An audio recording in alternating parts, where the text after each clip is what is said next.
Hello, and welcome to the Write Club podcast, where we take you behind the pages and into the fascinating world of writing. I'm Beth, and I'm with Mary, and we're part of the team at Writing Magazine and Writers Online. This episode is our book club chat, where every month we choose a book that was featured in the issue of Writing Magazine to read and discuss. Hi, Beth. Yeah, this month we're discussing Buckeye by Patrick Ryan. Here's an overview from the dust jacket. May 1945, as news of the Allied victory in Europe reaches the small town of Bonhomie, Ohio, a woman named Margaret Salt walks into a hardware store and asks the man behind the counter, Cal Jenkins, for a radio. What happens next will change both of their lives forever. While the country reconstructs in the post-war boom, a secret grows in Bonhomie, and nothing can remain hidden in a small town. The consequences of that long ago encounter will intertwine with the fates of two families, rippling through the next generation and compelling them to re examine who they thought they were and what the future might hold. Full of compassion, humour, and charm, Buckeye is a dazzling portrait of the human spirit by way of one unforgettable community, the twisting roads we take to achieve forgiveness and redemption, and above all, a universal longing for love and connection. Yes, and Patrick Ryan is an American novelist and short story writer. His books include short story collections, Send Me, and The Dream Life of Astronauts, as well as three novels for young adults, Saints of Augustine, In Mike We Trust, and Gemini Bites. So, Beth, each character in this book struggles with the gap between who they are and who they are expected to be. Which character's internal conflict resonated most with you? Why is being true to yourself so difficult? Oh, what a question. Every single one of them had such massive struggles in their lives, didn't they? Um, I thought who resonated most with me? Probably Cal. Just because he was so frustrated with wanting to make sure that he obviously wanted to enlist because he felt like he was being useless, basically. And I think that one really kind of sunk home with me a little bit, just purely because it was something that was happening in the world that everyone was kind of expected to do, and I can't even imagine how useless and how much he wanted to help but couldn't, how awful he must have felt. um Something that was like in his life potentially quite small, but for the being in the army and getting enlisted was such a massive thing. So yeah, was there one that internal conflict resonated with you? I think it was Felix for me because that was a major part of the story, that there was this couple that were married, and the guy was gay, and I don't think he'd even really admitted that to himself. And obviously, was it 1950? So a lot of the things that the characters had to that had internal conflicts with and had to hide were things that you wouldn't necessarily hide nowadays, which added to the frustration in a way, didn't it? But I mean, I just thought it was an amazing story. I loved it. And I really loved Felix. And I think at first I actually didn't. He was it took me a while to get a handle on him. He was, I guess, because he was just not being himself at all. He was kind of what he thought, a man should be, what he thought a husband should be. But as the book went on, and actually loved how long the book was and how epic it was, because I just really got to know him, and he was the one that I really liked. Yeah, you feel so invested in the characters when you get to know them that well, and you feel like obviously these are written over their entire lives, and to be able to kind of live through them as such, it makes you just like you get really attached to the characters. And I found by the end, I mean, I don't know if it was the same for you, but the last chapter or two, I just thought that like I just didn't know how it was going to end. Like I thought it's stuck in such a place where there is no way you can fit the rest of these people's lives into the last two chapters. And I don't know how he did it, but the writing was absolutely incredible. And I sped through the last part of the book so quickly just because I just needed to know that the remaining characters were were going to be okay and what the ending of their story was going to be like. Yeah, they were such vivid characters, and I just was so invested in all of them. And I actually, it's one of those books that I finished and thought, oh no.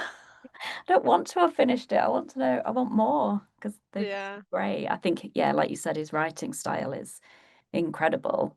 I think possibly that's because he's a short story writer. He can just craft these amazing, there's so many bits that I thought were just amazing language, amazing writing. Yeah, there was some really beautiful metaphors throughout the book as well, wasn't there? I noticed that from the start all the way through. The way that he was using his metaphors to kind of make you be able to picture what's going on in the scenes, made it so that it would make an incredible film or a series of someone's life. It was just I could see it so clearly in my head. And even though like I struggled to start off with reading this book because I find long chapters where so much is happening and you skip from left to right, up and down constantly, I find it hard to keep track. And also there was quite a lot of characters introduced quite early on. So I struggled for the first probably like 15 to 20% of the book. But after that, when I finally kind of got a real clear picture of who these people were, the rest of the book was just I just flew through it. So one of the questions I was going to ask you is who was your favorite character? And I think I answered that by saying Felix already, but who would you say was your favorite character? I don't know. I really liked them all. I really loved parts of Margaret. Yeah. I mean, obviously, with I felt really sorry for her at points because obviously all she wanted was kind of Felix to love her and give her the attention that she wanted and to have that relationship that she just like without knowing why couldn't have. And obviously we knew something that she didn't, which then adds to the frustration because you're like, this is the reason why, like, why don't like in this day and age, maybe you should just stay together because you can have some sort of agreement where he can stay and be gay and live his life, and that's fine and she can go and do what she wants to do and it's fine. I was like, just stay together for that fact, please. I don't want you to break up. Yeah, and she was unconventional in in like Felix, but in a different way because she knew she didn't want to have children, and I felt like that was a really interesting side of her character and something that, especially then, a woman wouldn't have talked about or admitted to themselves. Well, even now, really, so Mm, there was that kind of, I guess they both felt like they weren't quite as they should be like all mm, the kind of traditional manly things for Felix and all the traditional womanly things for Margaret. So I thought they were a really interesting couple. And obviously on the outside, they're both very attractive and very confident. And, everyone else in the town was kind of looking at them and admiring them and then not knowing that there was this kind of, emptiness, I guess, in their marriage, that it wasn't quite working. yeah, absolutely. And I think like you say on the outside they matched so perfectly together that it did make sense. And also I feel like I kind of saw a little bit of myself in Margaret because she's a modern lady and she's focusing on her career. She's not had like everything handed to her on a plate and she makes some tough decisions to get herself where she wants to be. And like you say, she's not really that interested in having a family. But when she does, she kind of just takes it under her wing and just kind of gets on with it like the rest of us kind of do, doesn't she? So Yeah. Yeah. yeah, I really liked her, but I also love Becky as well. Like what an interesting character to bring into the mix. Yeah. So different. I loved Becky. She's great. There's a line actually that I wrote down about Becky. So this is what her husband said of her, like later on in life, that Becky was a person whose life was stacking into something that made complete sense. And I think in contrast to the other three adults in the sort of foursome, that's so true because she was so herself. She was always herself. Like when we meet her, she's walking around in a cape. And did she have a beret? She's just a bit eccentric and a bit herself. And she's great. Yeah, I think she was the only one, weren't she, out of the four of them that just was apologetically herself and didn't care, even to Cal's annoyance sometimes because he didn't believe that she could do what she was saying that she could do and was getting irritated with it. And I kept thinking as well throughout the book, She used to be making a fortune out of this. But the Yeah. whole time she was like, I don't see the point in why should I have to charge people? I'm helping people, given that I would just do this for free. And then obviously there was that guy close to the start that was basically trying to profit off of her Oh as yeah. such, and Cal ran him out of town.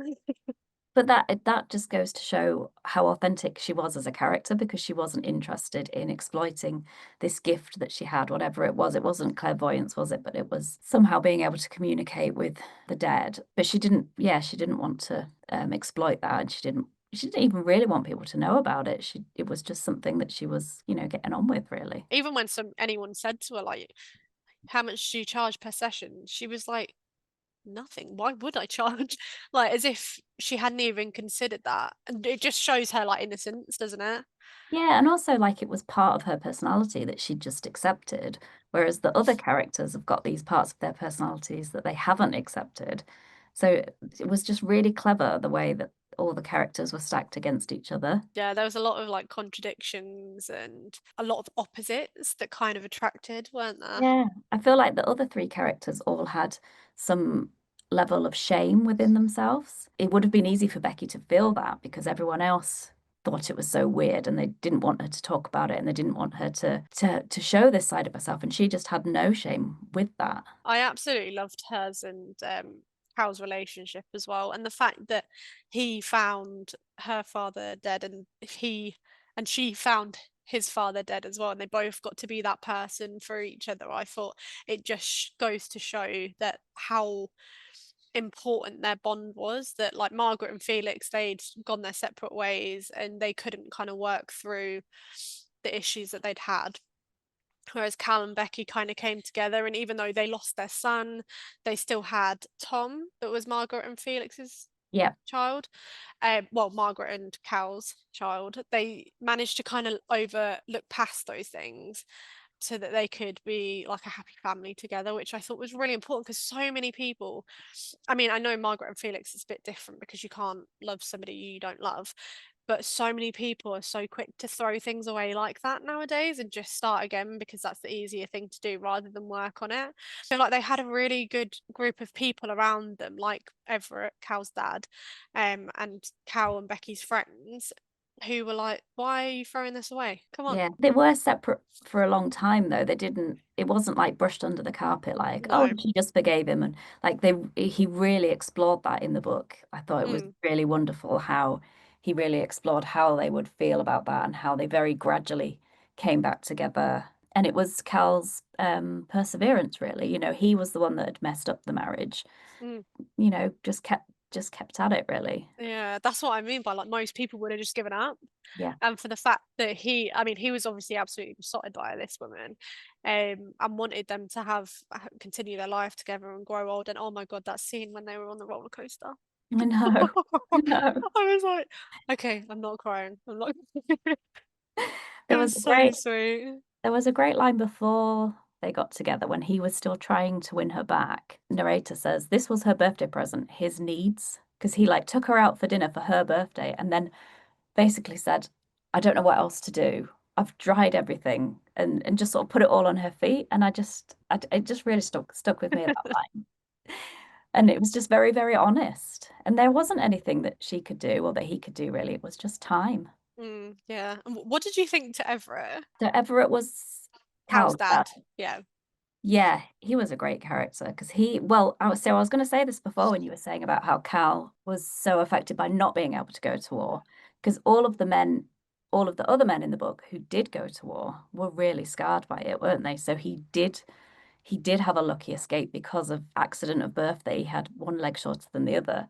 But Everett had been really damaged by war, hadn't he? He was an alcoholic and Yeah. very angry.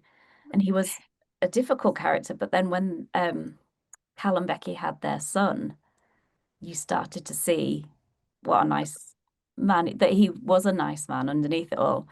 There's a Yeah. lovely line, I think he said, look what you did to his Yeah. son. He kind of softened up after that a little bit, didn't he? Yeah. But to start off with, the hoarding in his house, it was driving me insane. Yeah. Like it was actually making me claustrophobic.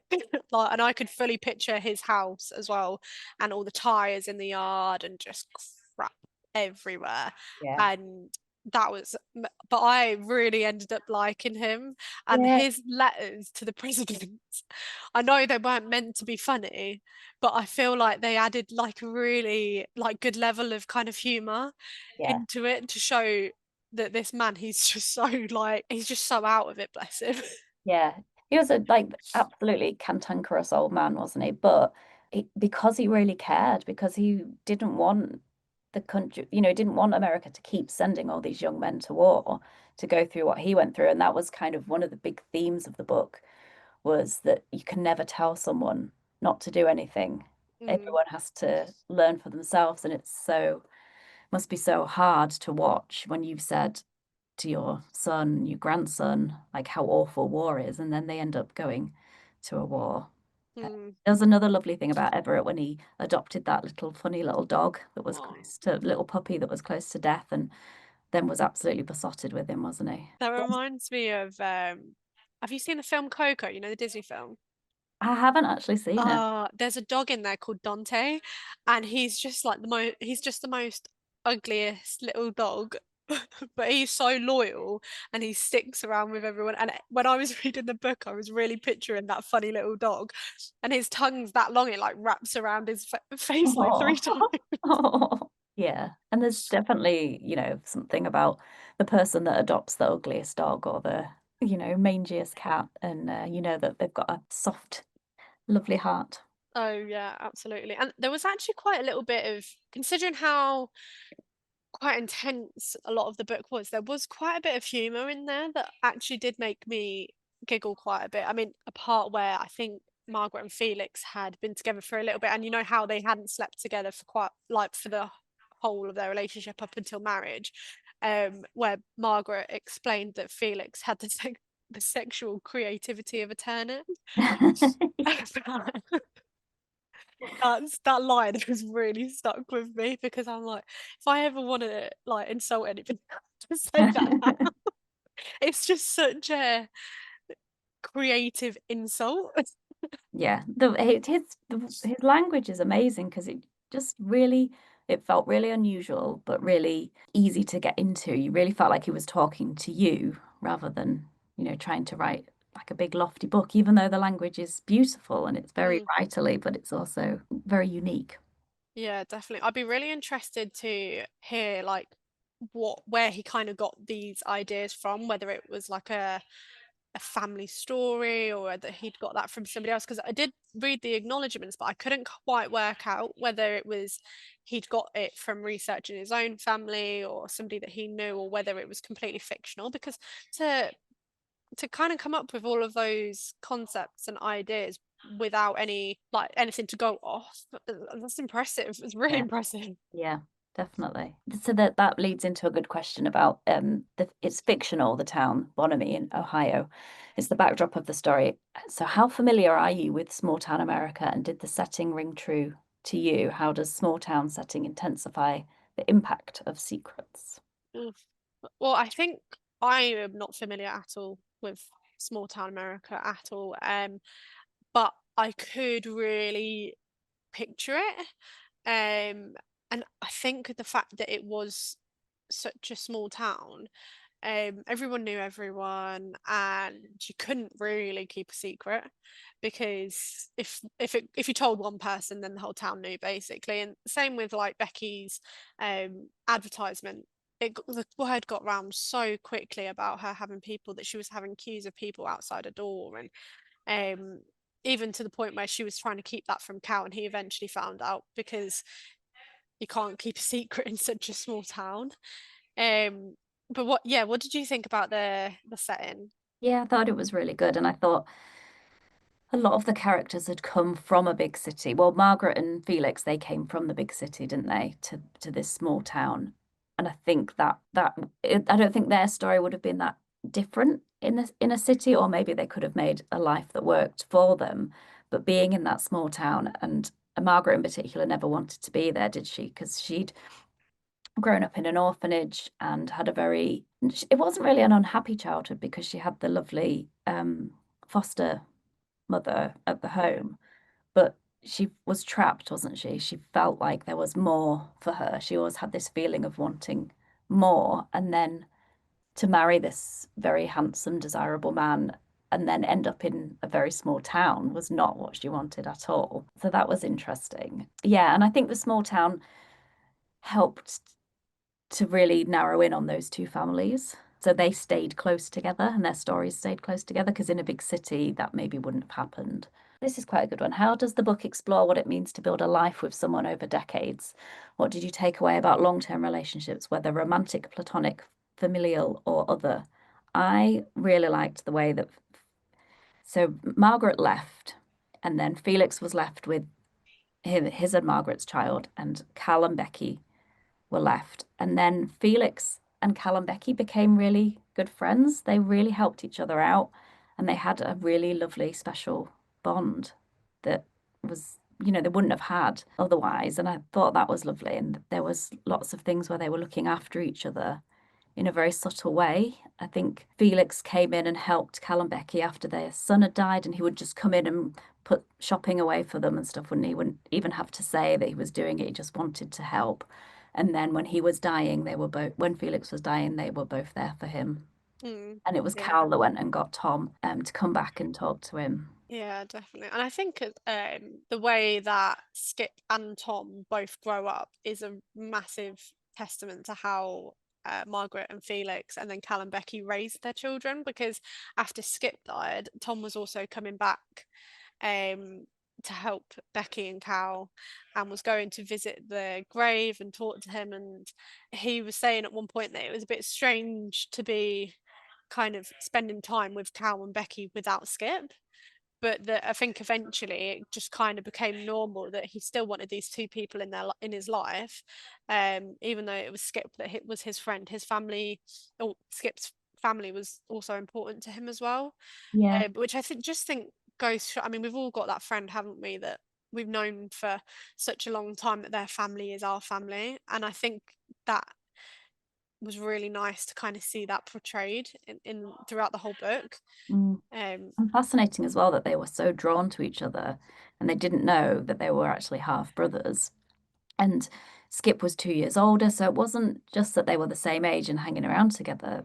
There was a barrier to them being friends, but there was just something that I feel like they felt something in each other. And then, yeah. yeah, their whole lives they were connected. And then obviously it was just so sad that Skip died before they found out that that they were brothers. Yeah, I can imagine. I mean, I don't know what I would do if I was in that situation, but I feel like the guilt that Felix must have felt after knowing that Skip had died would must have been absolutely awful for him, because now no matter what, whether he tells him or not, Tom's not going to have that person there. Yeah. So you can understand massively why he kind of cuts all contact with him for a little while, because I feel like I probably would do the same. Yeah, but you just don't know how it would have gone. I think, he could have told them and they'd have been so angry and then not seen each other. And I Yeah. thought the way that grief was talked about in the book was great. There were two lines that I wrote down. One was grief carved out a rabbit warren that could start to look more comfortable than the above ground world. And then I think it was Tom took Cal and Becky out for a ice cream, or he went to the grave with them and they went and got ice cream. And then he said they shared a sundae that appeared to have no flavor. They just didn't care, did they? Like what? Like such a small sentence, but that just says everything that you need to say. Yeah. No, a lot. So much meaning in there, isn't there, Yeah. without sharing too much. Because I actually wrote down a couple as well on grief as well. Even the most unbearable things become fossils after a while. Wow. So no Yeah. matter who you are, a fossil is something that is seen as quite delicate and something to be kept safe. So no matter who you are, you're still going to be a fossil. Yeah. Yeah. And then I also have life chewed you up and spat you out, but it often didn't spit the same way twice. I Yeah. thought that was a really it made that line. I had to read that a few times actually and just sit with it for a little bit to actually absorb it. And like, that is so true. Yeah. Like everybody has their own things. Exactly. And that's what I love about this sort of book is that yes, there were big things that happened in it, but really it's just a life, and everyone's life is full of these really mundane stuff and then really interesting stuff and secrets and things that you work through. And it's also unique. So that's why it's just endlessly fascinating to read about lives. And Yeah. like you said before, like how did he make these lives up? Because they feel so real. Yeah. Well, I have actually done a bit of a Google, and it isn't a true story, but it was, however, inspired by his own family history. Specifically the discovery that his grandmother had a decade-long affair. So he obviously had a little bit, but I guess he's had to go away. And part of the thing that he said in his acknowledgement was he wanted to thank all of the people that helped him with his research. Um, because obviously I mean, I'm assuming he wasn't alive in the 1950s, but um that would have been absolutely such a massive task to undertake, getting all of the historical facts correct. And it every time something happened, I was like, I remember learning about that. I remember learning Yeah, about yeah. that. So it really did feel so real. It will be interesting to talk to an American reading it because a lot obviously it's American history, which I don't know a lot about. Like you say, I was like, oh yeah, that happened then, did it? Like I almost had to put the chronology together of all these events. I didn't realize they were so close together, some of them. So it'd be interesting if that was more the world that you grew up in. Yeah, Mm. definitely. I've actually recommended it to my great auntie because she lives in America and she has done since she was a young girl. And I feel like speaking to my nan and like the older generation in my family, they really struggle reading books like these because it reminds them of things that they went through. But I've recommended it to my great auntie, and I'm like, maybe you should read this and see what you think of it. But I also don't want to make her sad.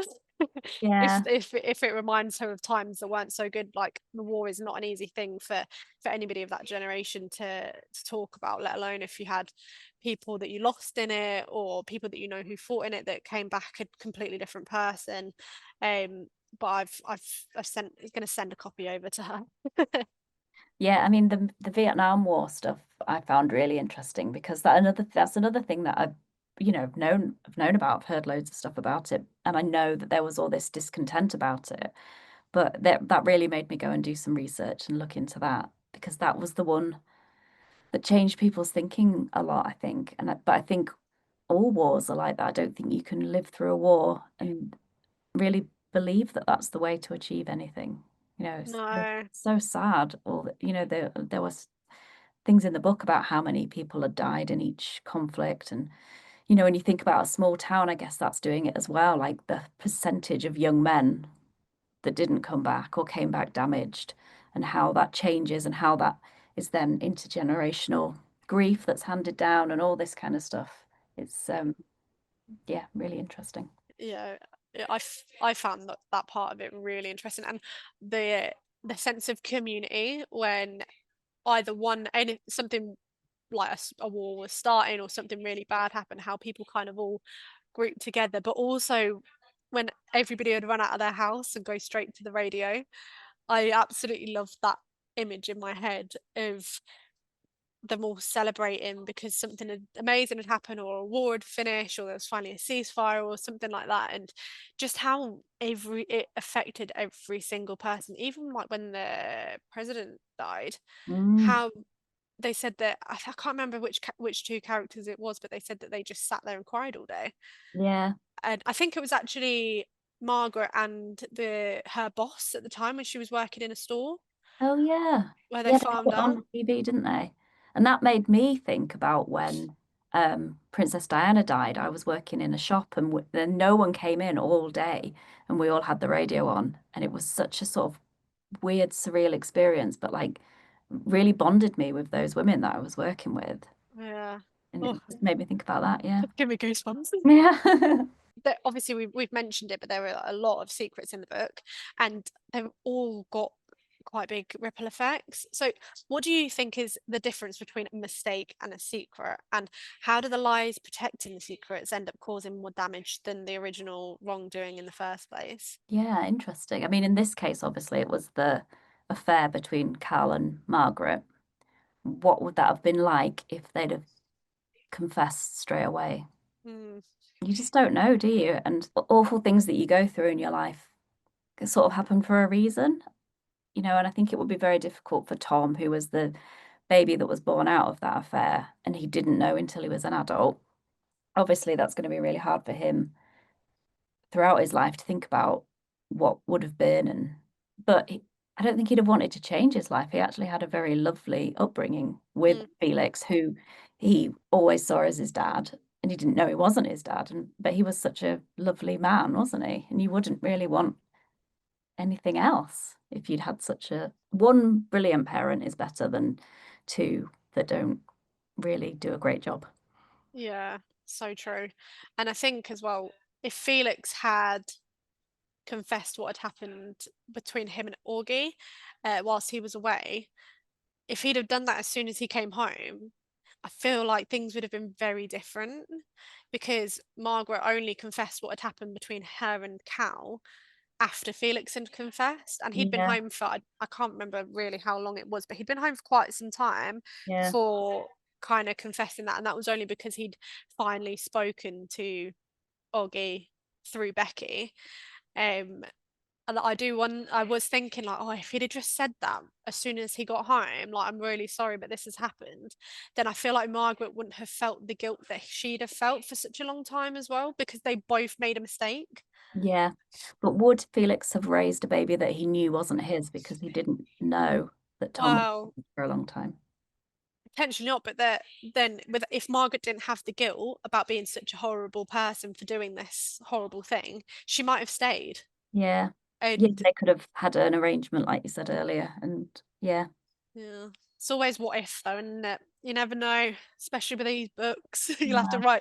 write a second one from a different perspective just in case to make me feel better. Was it just that secret really in the book? Was there a Uh, I think that was kind of the main thing, when obviously Cal kept the secret from Becky, and then Becky kept the secret from Cal about advertising her services. And then I think there was just tiny little secrets kind of like here and there that kind of went through the whole book.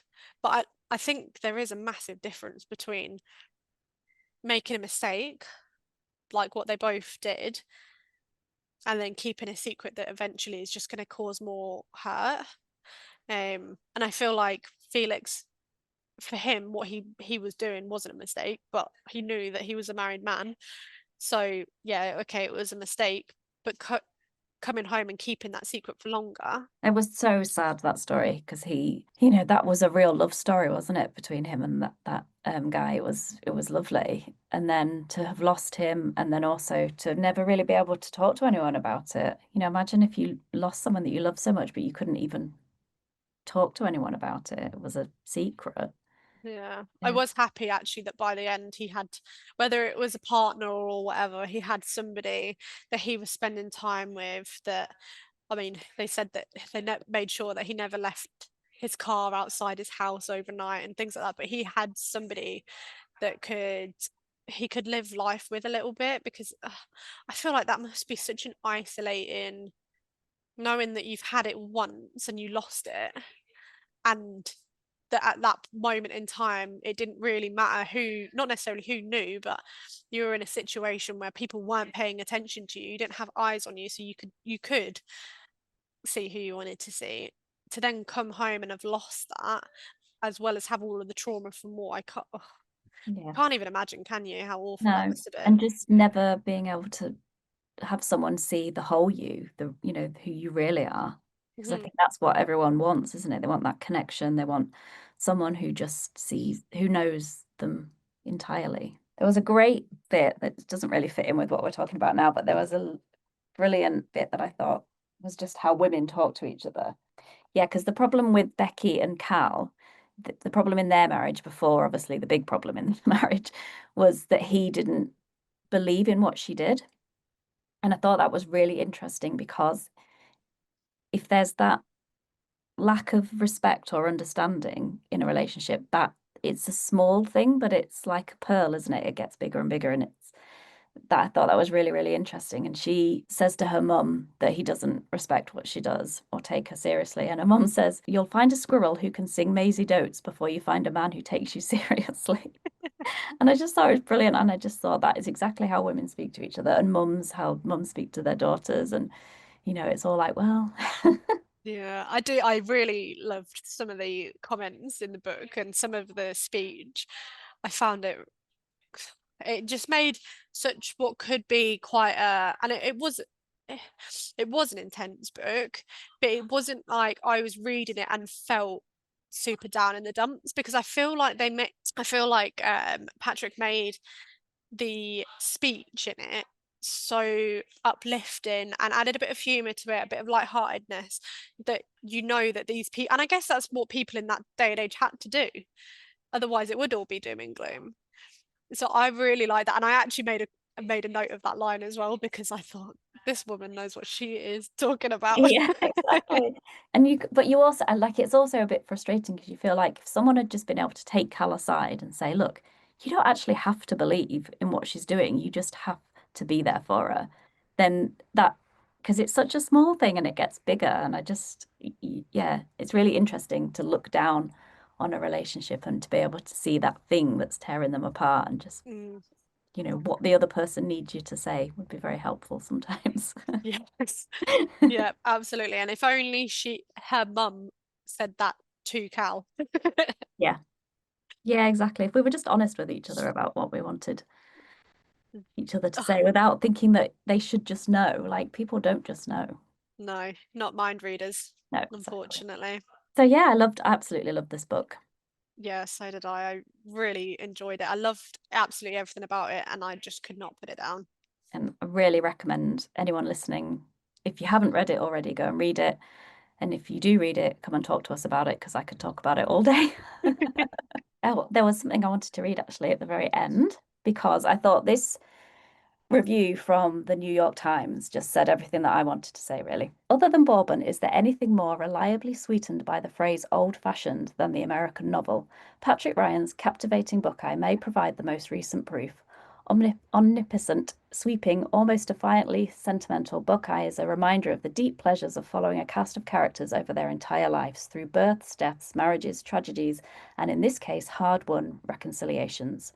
Ryan's wide-eyed angle approach complements his evocative yet tranquil style. He rolls out braided stories with uncommon patience while creating instantly vivid characters.